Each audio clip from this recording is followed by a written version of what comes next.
Ngayon natin to pag-usapan para, we put up this live Q&A talaga for you guys to have the right information. Okay, so here at Tribe Consultancy Firm, kindly take note that we have partner schools in Canada, UK, New Zealand, and in Australia. So ito ho yung direct partner schools namin sa Canada.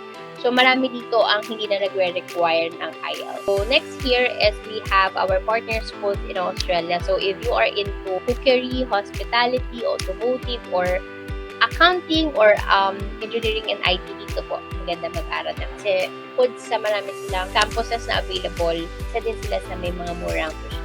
So aside po doon sa mga schools na napakita ko earlier, meron pa kaming other options pa for you because we are affiliated with Study Group of Flyforge US and in Analytics. Good question na Ms. Nicole. Yung postgraduate, ito yung work permit na binibigay sa inyo after you finish your program. Let's say, kumuha ka ng 2 years program sa Pancho College or Niagara College. After ng 2 years na program mo, let's say, kumuha ka ng hospitality for 2 years. After ng hospitality mo for 2 years, hindi ka pa uuwi ng Philippines. Kasi meron ka pang 3 years na postgraduate work permit.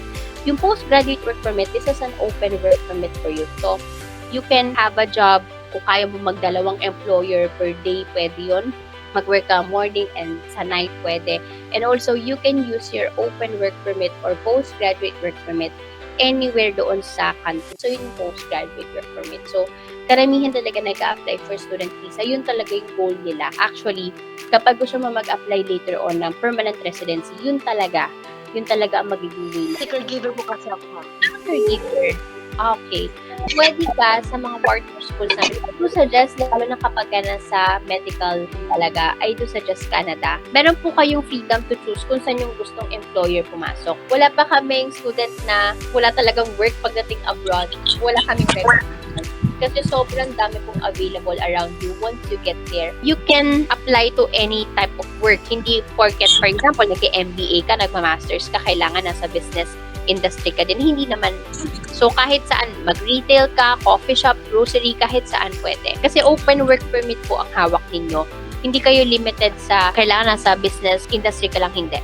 You can find a job kahit ano basta kaya mo. Education is an investment talaga, no? So, just like here in the Philippines, located po kami sa Ayala, Vertis North. Don't worry po, kahit malayo kayo sa location namin, we can still assist you kasi meron na po kami students coming from Davao, Batangas, so it's okay.